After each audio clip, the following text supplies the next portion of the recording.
Choosing the wrong ETF could end up potentially costing you thousands of pounds in lost returns, so today I'm comparing 3 of the most popular ETFs on the market to see which one is the best for UK investors in 2026. I'm going to be comparing them by the following categories, and by the end you should have a really good idea on which one is going to work best for you. I will also share the ETF that I invest into myself, but please do remember that any information in this video is not to be considered as financial advice. I am not a financial advisor myself, and all of the information in this video is to be looked at as purely educational. Okay, so first off, let's have a quick overview of the ETFs that I'm actually comparing today. And the first one is VUSA. This is a Vanguard S&P 500 tracker, and this tracks the 500 largest companies in North America. Next up, we have VWRP. This is the Vanguard All World ETF, and just like the name suggests, it tracks companies all over the world. And then finally, we have VFEG, and this is once again from Vanguard, and this one tracks all of the companies that are located in emerging markets. So the first category we're going to look at is going to be fees. This is a little bit of a boring topic,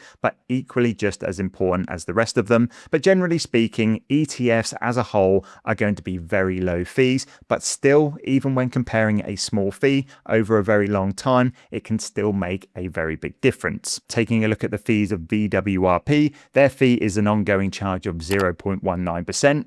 VUSA is 0.07% and VFEG is 0.17%. So the winner here is clearly VUSA, but we should never be judging an investment based purely on the fees. There's going to be some other really important categories, and one of them is diversification. Basically, diversification just means how many different types of companies, countries, and sectors are actually going to be inside your fund. And when we take a look at VUSA as a starting point, this is going to be 100% diversified into Northern American companies. With VFEG, it's going to be, of course, spread across the emerging markets, with the 3 biggest countries here being Taiwan at roughly 32%, China at 27%, and India at roughly 15%. And then we have VWRP, which is globally diversified, with currently right now 65% in American companies, 14% in European companies, 11% in the Pacific, and then 10% in emerging markets. One thing that is worth noting is that all of these 3 funds are going to be market weighted, which essentially just means that as a company, country, or even sector performs better inside this fund, it's going to gain a higher exposure, and the same is going to happen if they perform worse. But just taking a look from a diversification standpoint, the point is going to go to VWRP here, purely on the fact that it is globally diversified, whereas the other 2 are quite weighted towards a single country or economy. The next category I'm going into is which one of these is easiest to buy, and luckily all 3 of these funds, because they're highly popular funds, are going to be widely available across all of the largest UK investing platforms. I'm currently using Trading 212 to invest myself, and you can see all 3 of these ETFs on the popular ETFs page, and you can also set up automatic investments for every single one of these starting from £1. By the way, in case you didn't know, Trading 212 are actually currently offering subscribers of this channel a free fractional share worth up to £100 when you sign up and deposit just £1 onto the platform. There's a QR code on screen right now, or a link in the description down below that will take you exactly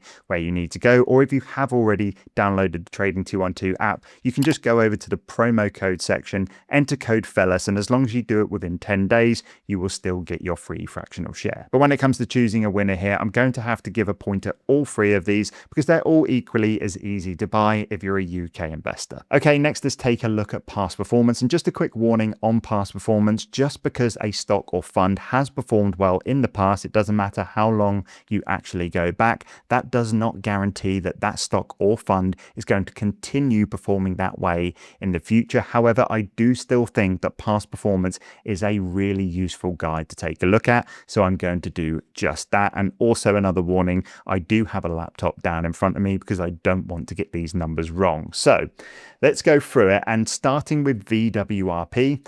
Over the last 1 year, this fund is up a massive 31.16%, and over the last 5 years, it's averaged around 11.41% every single year. When we look at VUSA, that has gone up 27.58%, so not quite as much in the last 1 year, but if we actually take a look at the 5-year average, it's actually averaged a little bit more at 13.83%. But things get really surprising for me when you look at VFEG, because because this emerging markets tracker has actually beaten both the All World and the S&P 500 funds at 32.34% up in the last single year. However, the problem lies with the previous 4 years that I'm judging this on, because the 5-year average for this fund is actually only around 5% a year. So when it does come to picking a winner for past performance, whilst VFEG has been the winner in the last 1 year, beating the S&P 500 and the All World, we can't look at past performance as just 1 year. We do need to look at it at a longer time period. And over the last 5 years, the S&P 500 fund VUSA has been the clear winner. And if we were to even go back 10, 15, and even 20 years, S&P 500 is still the winner, so that one gets the point. Next up, I'm going to take a look at dividends, and basically what a dividend is money that these ETFs will pay out every single quarter based on the profits that the companies inside them actually make. Now, whilst all 3 of these ETFs do pay a quarterly dividend, it is worth noting that VFEG and VWRP are accumulation funds, whereas VUSA is a distribution fund. The only difference between them is that a distributing fund will pay you money as a dividend into your investing account as cash, whereas an accumulation fund is going to automatically reinvest that dividend to buying more shares of that fund. There is no effect on how much actually gets paid out to you. It's just a personal preference as an investor. And if you even wanted to switch to an S&P 500 accumulation fund,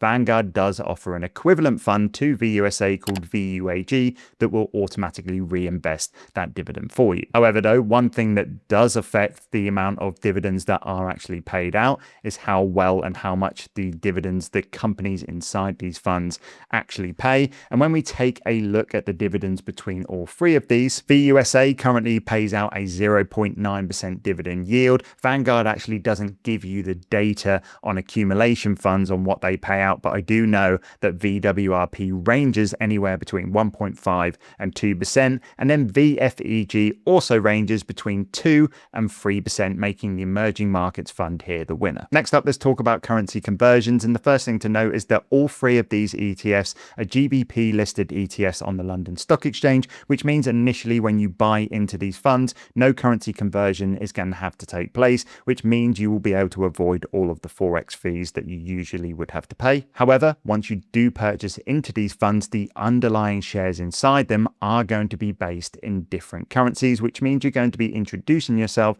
to a level of currency risk. For example, the USA, you're going to be exposing yourself 100% to the US dollar, and you could find yourself in a situation where maybe the stock price goes up 10%, but also at the same time, the pound strengthens 10% against the dollar, which would technically make your investment around even. So with that, I have to give the winner of this category to VWRP because it's got that global exposure of those currencies. However, you should never once again be investing into an ETF purely based as a currency hedge here. There are so many other factors that you need to consider. Next up, let's take a look at risk. And when we compare all of these funds to investing into, let's say, individual stocks, all of these ETFs are going to be generally considered as very low risk. But when we compare ETFs as a whole, I would put VWRP as medium risk. This is because it's got that global diversification once again. I would then put VUSA as slightly higher risk because whilst it has an absolutely fantastic track record, it is still invested into just one economy. And I would put VFEG down as the highest risk of the 3, purely down to a combination of some political and currency risk, diversification, and still the reliance on the developed world, which gives VWRP the point for this category. Next up, let's take a look at future performance and the potential of all of these 3 funds over the next 10 years or so. And starting with the S&P 500, if tech and AI companies in America were to continue growing at the rate that they have been over the last 5 or 6 years, that say S&P 500 fund is likely going to continue to be the winner here. However, there has actually been a time in history, whilst not many people remember it, where there has been a 10-year period where the S&P 500 has not actually registered any gains. It pretty much broke even. This was actually called the lost decade. And if that was to happen again, VWRP would likely be the winner here, purely down to its diversification. And let's of course not forget emerging markets as well, where investors may have seen a lot of value in those companies in the last 1 year or so, and the performance it's actually had. If that continues over the next 5 or 6 years, then that could be a strong contender for the future. The problem with all of this though is that nobody knows what is going to happen. I can't give you a definitive answer, and nobody out there, no matter how much of an expert they claim to be, will be able to give you one either. So for this one, everyone is going to get a point. Which now brings me to the results and the winning ETF. And overall, in third place with 3 points, we have VFEG. In second place is VUSA with 4 points. And in first place with 5 points is VWRP. Now, I do want to make it very clear that just because my own point system puts VWRP as the winner, that doesn't mean that it may be the perfect investment choice for you. The only reason I've used the point system is an engaging way of actually showing you the differences between these 3 popular ETFs. And I have also not mentioned that there's nothing wrong with taking a multiple ETF approach as well, where maybe you invest into VUSA, a little bit into VFEG, and you build your own global portfolio and do things that way. My personal pick